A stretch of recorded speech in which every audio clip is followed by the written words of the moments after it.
The rift between Queen Mary and her son, Edward VIII, remains one of the most compelling chapters in British royal history.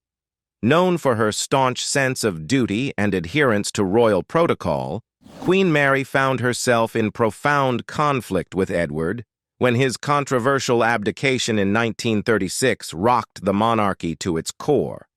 Edward's decision to renounce the throne for the woman he loved, Wallis Simpson, was seen not only as a betrayal of his royal responsibilities, but also as a deeply personal affront to his mother's values and expectations.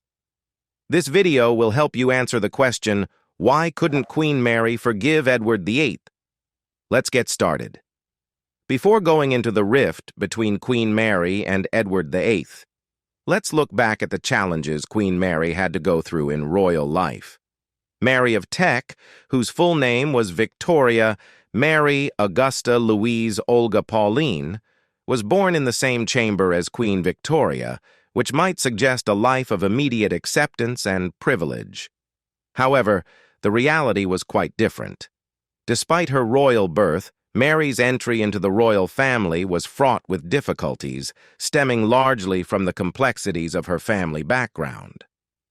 Mary's parents, Francis, Duke of Teck, and Princess Mary Adelaide of Cambridge, were not as well regarded by the British royal establishment as some might have expected. While they were indeed of noble descent, their lineage and the way they were perceived by the royal circles of the time were somewhat controversial.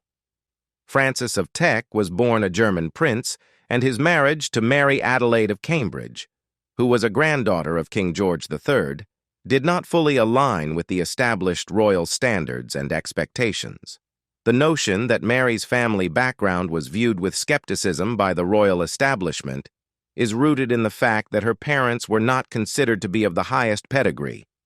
Despite their titles and connections, there were rumors and whispers about their less-than-ideal lineage, which cast a shadow over Mary's own status.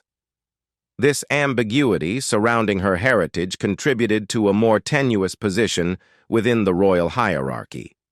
Her mother, Princess Mary Adelaide of Cambridge, had a well-documented penchant for opulence and luxury. Known for her extravagant tastes, she indulged in lavish spending, often prioritizing grandeur over fiscal responsibility. This penchant for luxury included hosting elaborate feasts and acquiring sumptuous clothing and furnishings, which contributed to her robust figure and earned her the unflattering nickname, Fat Mary. The consequences of this extravagant lifestyle became glaringly apparent in 1883 when the family's financial mismanagement led to significant trouble. Their debts accumulated to the point where they were forced to leave the country, a dramatic turn of events that severely impacted their social standing. This period of financial distress not only ruined the reputation of Mary's parents, Francis, Duke of Teck, and Princess Mary Adelaide, but also tarnished Mary's own standing within the royal circles. The family's abrupt departure from England marked a period of upheaval for Mary. The Tecks lived abroad for a time, grappling with their financial issues and the fallout from their extravagant lifestyle. This period away from England was fraught with uncertainty, and Mary, as a young girl, was caught in the midst of these upheavals. The instability of her family's financial situation and their damaged reputation cast a long shadow over her formative years. The Tecks returned to England within 2 years, but the impact of their financial difficulties and the associated scandal lingered. Despite their return, the family's reputation remained marred by their previous financial missteps. This tarnished reputation had a ripple effect on Mary, influencing how she was perceived and treated within the royal circles. The instability of Mary's family life extended beyond financial issues to her personal experiences with her parents. Although they were occasionally affectionate and kind to her, their moods and attitudes were unpredictable. Mary's parents would sometimes call her May and display warmth, but this kindness was often overshadowed by sudden shifts in their behavior. Their inconsistent treatment created an atmosphere of uncertainty and fear for Mary, who was left unsure of what to expect from her parents on any given day. After that, Mary's parents had significant repercussions. Their extravagant spending and financial mismanagement had already marred their reputation and affected Mary's early years. As Mary grew older, the focus shifted to her future prospects, particularly the expectation that she would marry and establish a family. For many young women in royal circles, marriage was a straightforward path to securing their place in society. However, for Mary, the situation was far from simple. The primary issue was her complicated royal lineage. Although she was a princess, her family's divisive choices and the scandal surrounding their financial difficulties created obstacles that hindered her prospects of marrying into high nobility.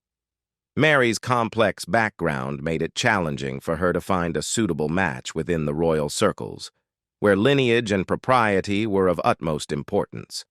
Her family's less-than-stellar reputation meant that she was not seen as an ideal candidate for marriage to a nobleman of significant standing. Mary's physical appearance also played a role in her difficulties. She was often perceived as German-looking and frumpish, which contributed to her feelings of inadequacy and humiliation. This perception was likely influenced by her parents' German origins and the prevailing societal attitudes towards appearance and ethnicity. In a time when royal marriages were as much about appearance and image as they were about alliances, Mary's physical attributes and her perceived lack of glamour worked against her. As Mary of Teck entered her 20s, her personal situation, marked by earlier struggles and societal perceptions, was poised for a dramatic shift. Despite her previous challenges, her status as a single princess became a valuable asset, particularly in the context of royal marriage and alliances. At the time, Mary was in a unique position. She was the only unmarried princess in Britain, which set her apart in a society where marriage and noble alliances were pivotal. Her lack of a suitable match, previously seen as a disadvantage, was now poised to become a strategic asset. The British royal family, keen on securing advantageous marriages, saw Mary as a valuable candidate. Mary's situation became particularly noteworthy when Queen Victoria, recognizing the opportunity for a beneficial alliance, recommended her. Queen Victoria's influence was immense, and her endorsement carried significant weight within the royal circles. This endorsement was crucial given that Mary's prospective match was none other than Prince Albert Victor, Queen Victoria's grandson and second in line to the British throne. Albert Victor was widely regarded as one of the most eligible bachelors in England, making this potential match highly desirable. The convergence of these factors positioned Mary favorably. Her previous isolation and perceived shortcomings were overshadowed by the strategic advantage of her union with Albert Victor. The marriage proposal was not merely a personal affair, but a matter of significant political and social importance, reflecting the strategic nature of royal alliances. Mary of Teck's engagement to Prince Albert Victor, the eldest son of the Duke of Wales, initially appeared to be a remarkable stroke of fortune. The match seemed to promise both personal and political benefits, with Mary's status as a single princess aligning perfectly with the prince's position as the heir apparent. However, beneath the surface of this seemingly advantageous union lay a web of troubling rumors and unsettling realities that would soon cast a shadow over their relationship. Prince Albert Victor, known as Eddie, had long been a subject of speculation and controversy. Despite his royal status, he was often described as dull and amiable, but indecisive. This characterization, combined with his reputed lack of intellectual and political acumen, did not endear him to many. More troubling were the rumors that surrounded him, which painted a far less flattering picture of his character. One of the most infamous rumors associated with Prince Albert Victor was the speculation that he might have been Jack the Ripper, the notorious and unidentified serial killer who terrorized London in the late 19th century. This theory, though lacking substantial evidence, contributed to a cloud of scandal and mystery that followed him. Additionally, there were allegations of a hidden love child, further complicating his public image and casting doubts on his character. Further rumors suggested that Albert Victor was involved with night walkers, a term used to describe individuals associated with disreputable or scandalous activities. These rumors painted a picture of a prince with questionable morals, further complicating the narrative surrounding his character. Despite these troubling reports, Mary of Teck's determination to proceed with the marriage remained steadfast. The reasons for her persistence are complex and multifaceted. On one hand, the marriage was a strategic alliance that promised to elevate her status and secure her place within the royal family. On the other hand, personal resolve and perhaps an element of hope played a role in her decision to overlook the rumors and proceed with the engagement. In the late 19th century, marriages within royal families often transcended personal affection, serving as strategic alliances designed to benefit national interests and secure political futures. The impending marriage between Prince Albert Victor and Mary of Teck exemplified this pragmatic approach to royal unions. Mary's acceptance of Prince Albert Victor's proposal was not driven by romance, but by a sense of duty and the strategic advantages the marriage would bring. The engagement, which took place in Luton, a rural retreat, symbolized the formalization of a significant royal alliance. The preparations for the wedding began in earnest, with both families investing considerable effort into planning a ceremony that would reflect their status and fulfill their political and social objectives. However, the grandeur of the planned nuptials was overshadowed by a tragic turn of events. During the early 1890s, a severe influenza pandemic ravaged Europe, causing widespread illness and death. The epidemic was particularly devastating, with countless lives lost to the virulent strain of the flu. In the midst of these turbulent times, Prince Albert Victor, who was to be Mary's future husband, fell gravely ill. Just a few days before his 28th birthday, he succumbed to the influenza virus. His illness and subsequent death came as a profound shock, not only to Mary, but to the entire royal household. The pandemic's widespread impact and the prince's deteriorating condition had already taken a significant toll, making his survival increasingly uncertain. Prince Albert Victor's death marked a period of intense emotional turmoil for Mary. The weeks leading up to the prince's demise were marked by an emotional roller coaster as she grappled with the reality of his declining health and the prospect of a future that had suddenly become uncertain. Her feelings of loss were compounded by the nature of the situation. The man she was set to marry was now at death's door, and the wedding preparations had been abruptly replaced by the somber task of arranging a funeral.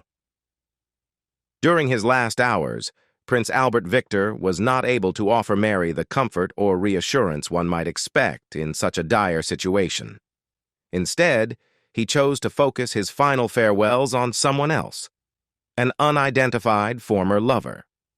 This choice of a final gesture was a poignant and deeply personal act that Mary was not privy to. The betrayal of being overlooked by someone else during such a critical time could have been devastating, but for Mary, it was another challenge in a life already marked by significant hardships. Mary's response to these events demonstrated her remarkable resilience. Despite the emotional turmoil and the public scrutiny she faced, Mary was determined to navigate her grief with dignity. The death of Prince Albert Victor was not only a personal loss, but also a blow to her anticipated future and royal prospects. Her grief encompassed not just the sadness of losing her fiancé, but also the mourning of a future that would never materialize. In the wake of this tragedy, Mary managed to turn her personal sorrow into a familial strength. Her relationship with Prince Albert Victor's younger brother George, later George V, emerged as a significant source of support.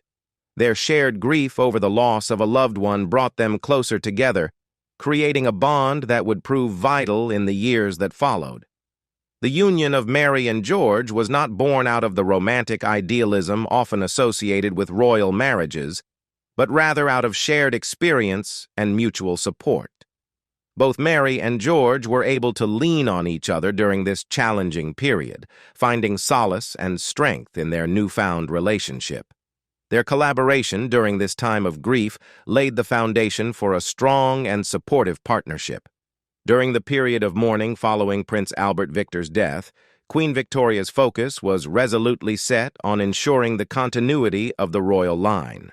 Her concerns extended beyond personal grief, as she was acutely aware of the necessity to maintain the stability and succession of the monarchy. In the wake of the tragedy, she saw in Mary of Teck and Prince George, later George VIII, not merely two individuals united by sorrow, but as essential figures in the future of the British royal family. Queen Victoria's vision was clear. The union between Mary and George was not just a matter of personal connection, but a strategic move to secure the future of the monarchy. In her eyes, this engagement was crucial for preserving the family's rule and ensuring a smooth succession. She understood that the marriage would strengthen the royal line and help to stabilize the monarchy during a period of uncertainty and change. The process of bringing Mary and George together was marked by a degree of formality and strategic planning, reflecting the importance of their union in the eyes of the royal family. Queen Victoria's intentions for the pair were made public, and while their shared grief had brought them closer together, the situation was complicated by their inherent bashfulness and the weight of the expectations placed upon them. In social settings, Mary and George often found themselves navigating the complexities of their evolving relationship with considerable reserve.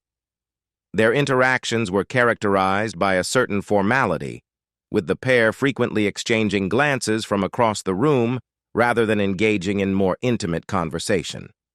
This cautious approach was a reflection of the pressures they faced, as well as the societal expectations surrounding their impending engagement.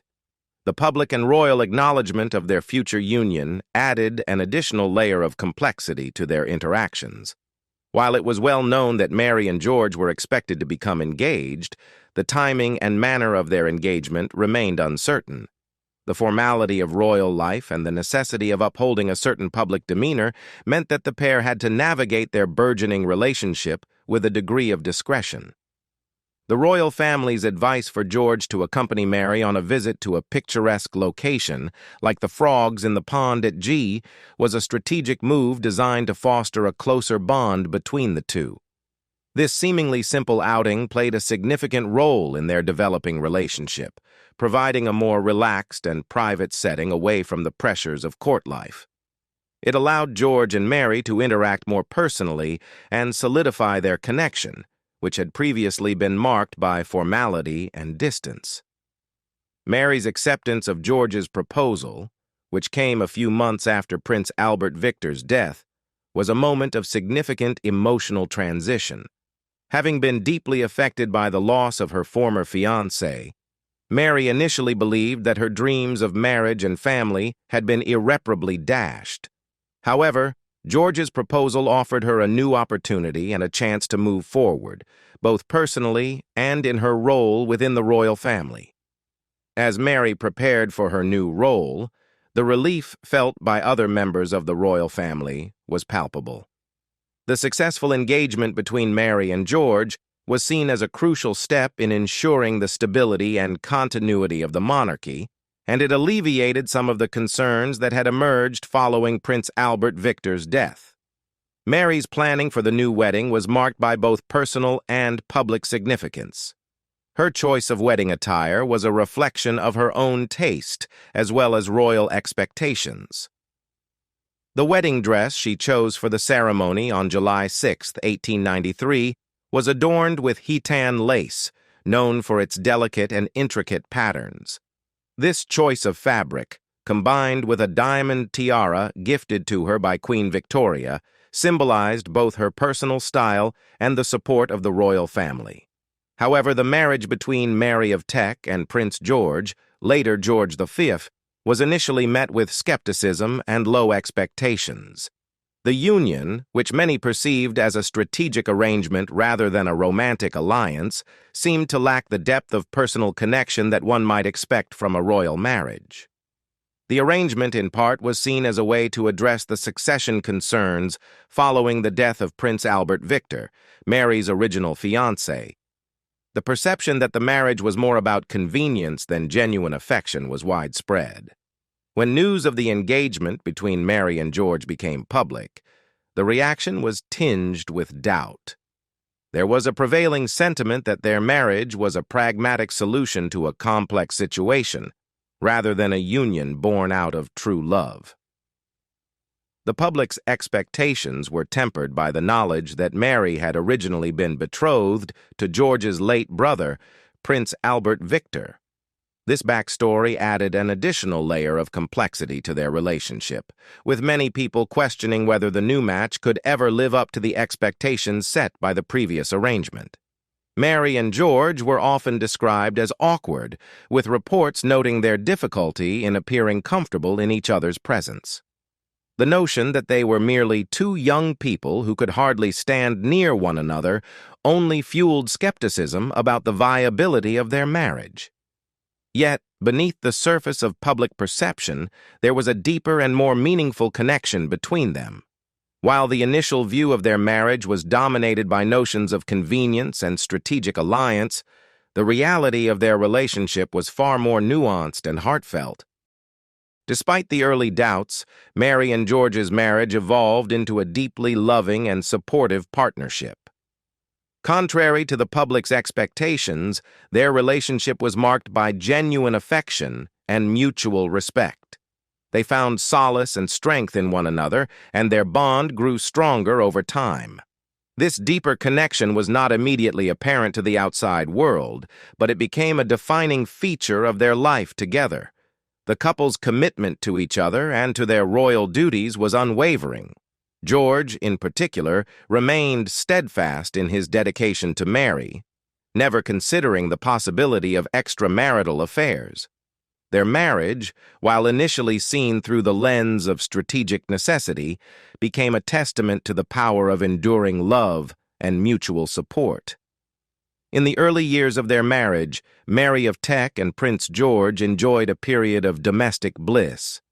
Their relationship, which had begun under the shadow of strategic necessity, blossomed into a genuine and affectionate partnership.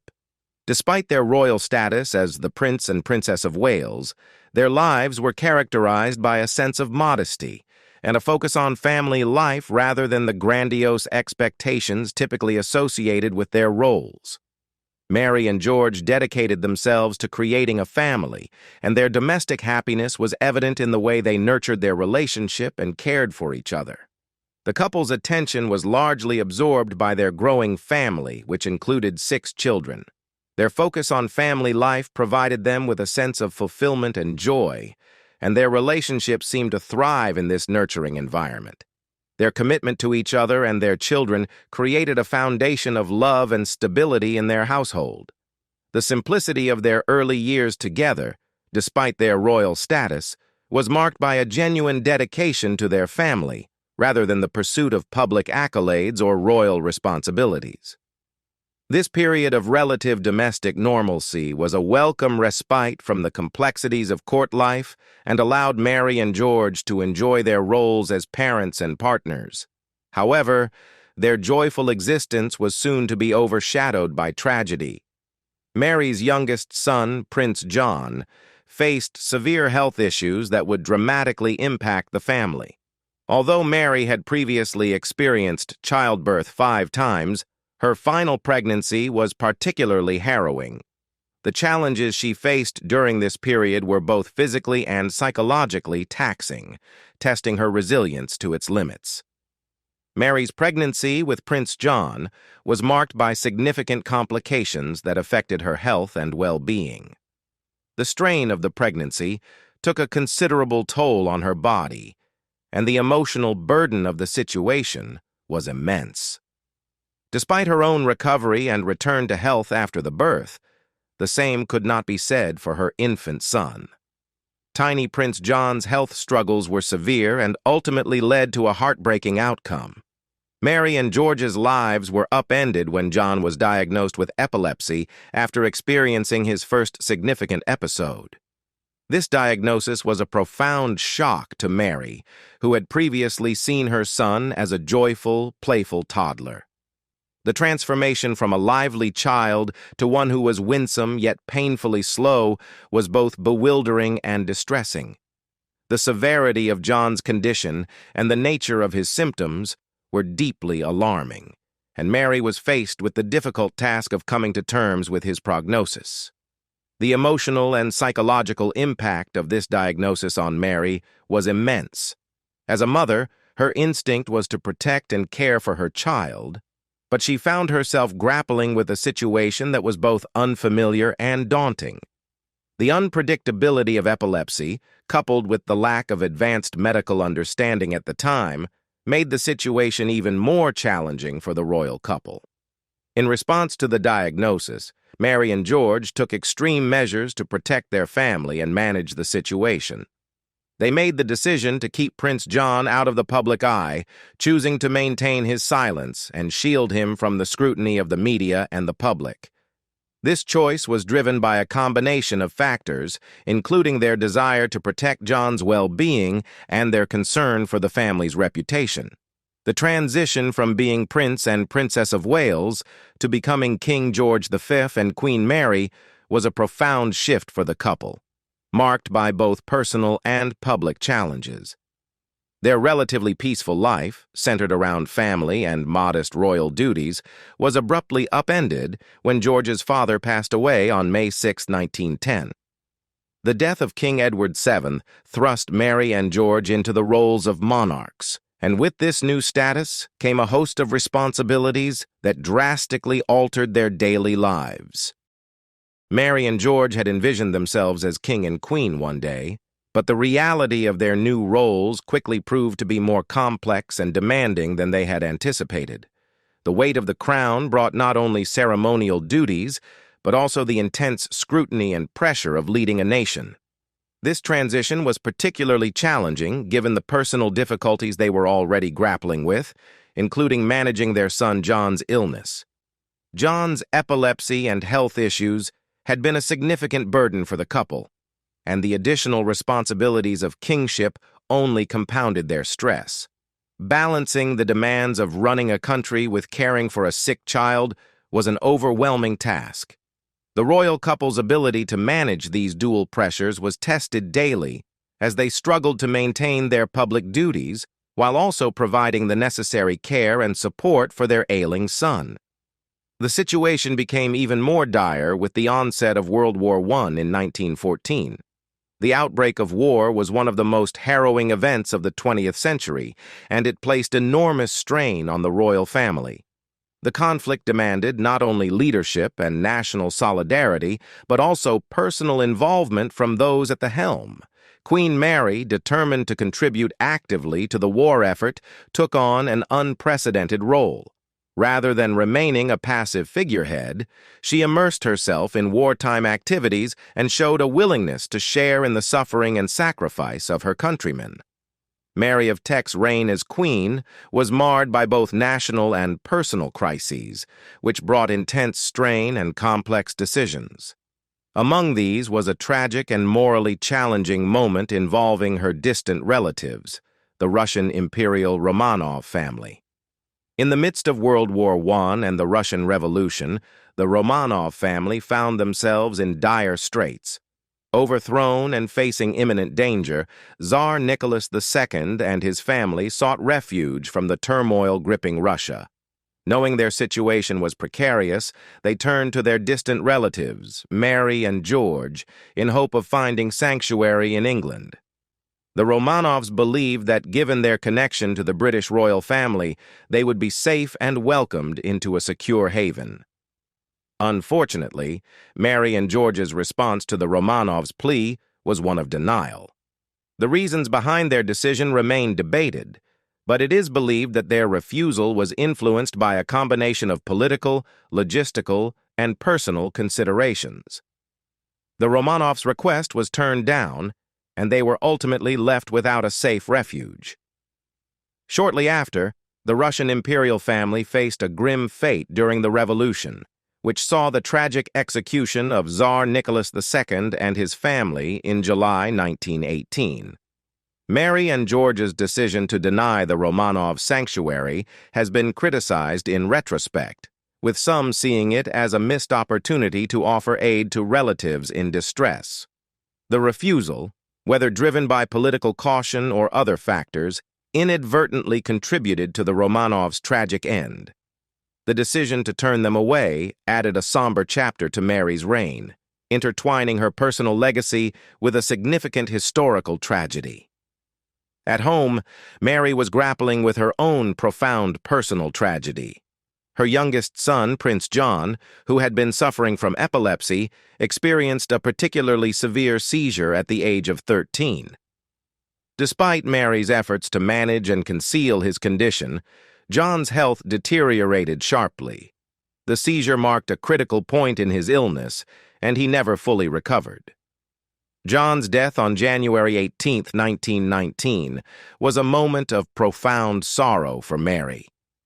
The loss of her son, after years of dealing with his debilitating condition, was both a deep personal grief and a release from the continuous emotional and physical strain of his illness. Mary described John's death as a great shock, acknowledging the emotional toll it took on her. The final years of King George V's reign were marked by a series of profound challenges that tested both his physical resilience and the strength of his marriage to Queen Mary.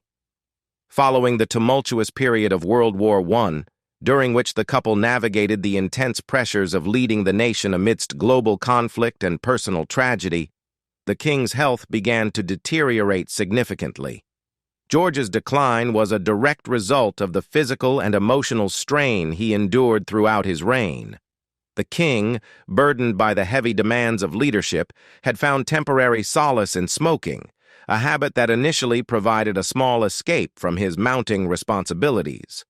Unfortunately, this habit had adverse long-term effects on his health, leading to the weakening of his lungs and making him susceptible to a host of respiratory ailments. By 1928, the king's health had begun to visibly decline. He faced a series of severe health crises, including septicemia, bronchitis, and various other illnesses that compounded his already fragile condition. The public witnessed his struggle with these ailments, and it became evident that the king's once robust demeanor was waning under the weight of his ongoing health issues. Mary, who had endured considerable personal and political upheaval, was acutely aware of her past mistakes and failures. Her earlier decisions, particularly her refusal to aid the Romanov family during their time of need, weighed heavily on her. She had previously faced criticism and regret over her actions, and she was determined not to repeat those mistakes in her personal life. As George's health deteriorated, Mary was resolute in her commitment to not only be a supportive spouse, but also to learn from her past shortcomings. The Queen's approach to George's illness was one of unwavering dedication and care. She took on the role of his primary caregiver, ensuring that he received the necessary medical attention, rest, and nourishment. Mary's devotion was evident in her relentless efforts to support her husband through his struggles, a stark contrast to the earlier period when she felt she had fallen short in her responsibilities as a mother and a monarch. Mary's resolve to be a better caregiver and her refusal to abandon her husband in his time of need was marked by a profound sense of duty and personal growth. She was determined to make amends for her past errors by providing George with the compassion and care he needed. The commitment she demonstrated was not only a testament to her resilience, but also a reflection of her deep love and sense of responsibility. When asked about the source of George's care and recovery, the doctor's response highlighted the significant role Mary played in her husband's well-being. Her dedication and hands-on approach to his care were crucial in managing his declining health and providing him with the support he needed during his final years. As the 1930s progressed, the health of King George V continued to decline despite the tireless efforts of Queen Mary. Their love and devotion to each other were the stuff of legends, a testament to a relationship that had weathered the trials of royal duty and personal tragedy. The deep bond they shared was evident to everyone who observed them, though they made every effort to maintain a veneer of regal composure. Their profound affection was on full display during the Silver Jubilee celebrations of 1935, marking 25 years of George's reign. The event was a grand affair, filled with pomp and ceremony, but it was the intimate moments between the king and queen that truly captured the essence of their relationship. George, known for his stoic demeanor, broke down barriers during the ceremony when he addressed Mary with a heartfelt tribute that left many in tears. In his address, George spoke of his deep gratitude and unwavering love for Mary. He expressed his emotional struggle to adequately convey his feelings, admitting, "When I consider everything I owe the Queen, I cannot trust myself to speak of her." The king's reluctance to read the letter himself, fearing he might be overcome with emotion, underscored the depth of his feelings. His words, though not spoken aloud by him, resonated deeply, revealing a profound and enduring love. Despite this public display of affection, privately, the situation was much more grim. Queen Mary dedicated herself entirely to caring for George, applying every possible measure to restore his health. Her devotion was unwavering. She worked diligently to manage his condition, which seemed to fluctuate between moments of apparent improvement and periods of debilitating illness. The king's physical state, however, continued to deteriorate. His body, worn down by a relentless series of infections and illnesses, seemed to grow more fragile with each passing day. Even as Mary labored to stabilize him, the relentless nature of his ailments wore him down, leaving him increasingly exhausted and weak. His condition was further compounded by a cold he contracted on January 15, 1936, which would tragically turn out to be the precursor to his final decline. On January 20, 1936, after 5 days of intermittent consciousness, Dr. Lord Dawson made the fateful decision to issue an official notice declaring that the king's life was nearing its end. The announcement was framed in peaceful and serene terms, but the reality was far from comforting. Just a few hours after the notice was sent, George V passed away, leaving Mary to confront the profound grief of losing her one true love. In the immediate aftermath of George's death, the behavior of Dr. Lord Dawson of Penn, the attending physician, drew scrutiny. Dawson, who had been entrusted with the care of the king, exhibited strange and unsettling conduct. Instead of staying to offer solace to Mary and her family during their period of mourning, Dawson abruptly departed after issuing the official notice of the king's passing. This departure was not merely an indication of a busy schedule or a lapse in protocol. It suggested something far more sinister. As it turned out, George V's death was not the result of natural causes, but rather a calculated intervention. Dawson had administered a fatal dose of morphine, a decision made under the pretext of alleviating suffering, but executed with a grim finality. The choice to use morphine, a powerful narcotic, was justified by Dawson as an act of mercy, designed to spare George from further pain as his condition deteriorated. However, this act, shrouded in a veneer of compassion, was a controversial and ethically dubious decision.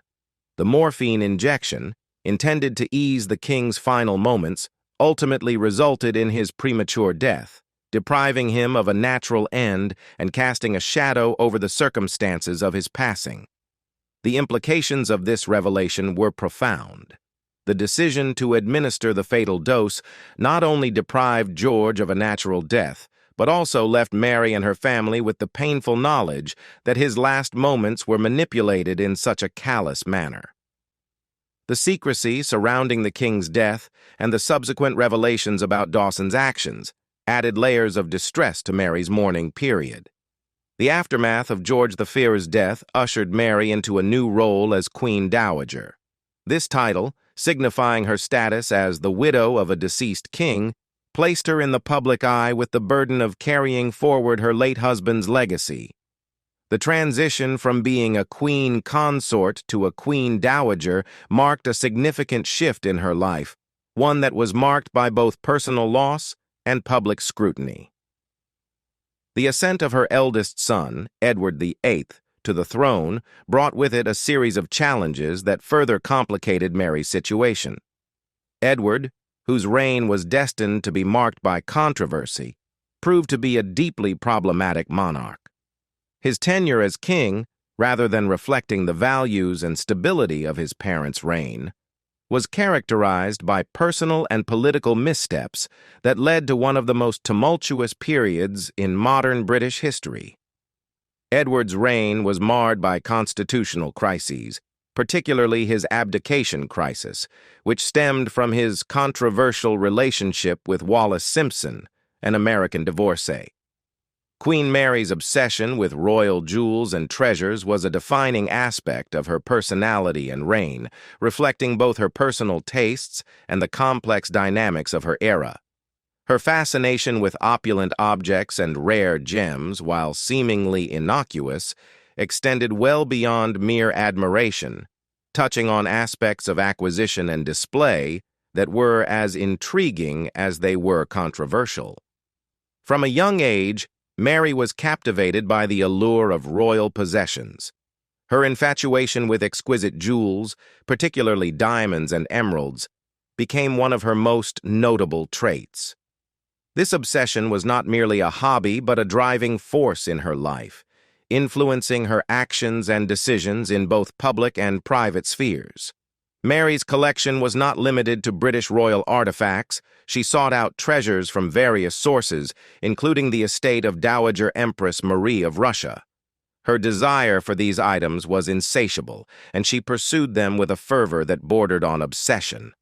One of Mary's most notorious acquisitions was a set of emeralds, which she purchased for an astonishing sum, 3 times the market value. This extravagant purchase was not an isolated incident, but rather part of a broader pattern of acquiring valuable items at exorbitant costs. Her fixation with gemstones and royal memorabilia extended to diamonds and other luxury objects, reflecting a broader trend in her collecting habits. Mary's methods of acquisition were as varied as her collection. Despite her vast wealth and power, she often employed unconventional strategies to obtain coveted items. One of her favorite tactics was to express enthusiastic admiration for a particular object, hoping that the owner, feeling flattered by her interest, would offer it to her as a gift. This approach, while sometimes successful, was viewed with skepticism by many. It was perceived as an unsavory practice, and there were whispers about her motives and methods. Her fixation on collecting and her sometimes aggressive approach led to speculation and rumors about her habits. Some critics suggested that her behavior bordered on kleptomania, a psychological condition characterized by an irresistible urge to steal. While these allegations were speculative and not substantiated by concrete evidence, they added a layer of intrigue and controversy to Mary's public image. The rumors reflected broader anxieties about her extravagant tastes and the lengths she would go to satisfy her desires. Mary's life had been a tapestry of contrasting experiences. She enjoyed a prominent and illustrious position within the British royal family, yet her years were punctuated by a series of profound tragedies. Among these, the death of her second oldest son in 1952 due to complications from a lung operation was particularly devastating. This loss was emblematic of the personal heartaches that had become a recurring theme in her life. Her grief was compounded by the fact that she had been unable to bid farewell to her children personally, a sentiment she expressed poignantly in a conversation with a friend. "I have lost 3 sons," Mary confided, "but I have never been privileged to be there to say a last farewell to them." Such words underscore the immense personal pain she endured, reflecting the profound and often unbearable sorrow of a parent having to part with their child. Mary's life was further complicated by her strained relationship with her son Edward, who had ascended the throne after George's death. Edward's reign was fraught with difficulties and controversies, particularly his abdication just 10 weeks before his granddaughter's coronation. This act, driven by his own tumultuous personal choices, created a rift between him and his mother. Mary's disappointment and disapproval of Edward's actions were palpable, and their strained relationship added to the weight of her suffering. Despite her significant losses and the weight of her own health battles, Mary never reconciled with Edward, and their relationship remained fraught until the end.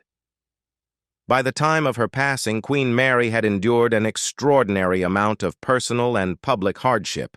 The physical and emotional toll of losing her husband and 3 of her children left an indelible mark on her. Her health deteriorated as she faced the final stages of lung cancer, a disease that ultimately claimed her life. Mary's death was a poignant and quiet conclusion to a life that had been marked by both opulence and profound personal loss. At 85 years old, she passed away peacefully in her sleep, a final respite from a life of constant strain and sorrow. Her son Edward's reaction to her death, as revealed in a letter to Wallis Simpson, was a reflection of their fractured relationship. Edward described his mother's passing with a certain detachment, noting that her fluids had been as icy cold in death as they had been in life. This cold, clinical description stands in stark contrast to the deep and often unspoken grief that Mary had carried with her. It highlighted the distance that had grown between mother and son, underscoring the personal and emotional chasms that had marked their relationship. What do you think about Queen Mary's life and her hatred of Edward VIII? Leave us your comments in the section below. We hope you have found this helpful video. Don't forget to leave a like, share, and subscribe to the channel if you like it. Thank you for watching this, and see you in the next videos. Goodbye.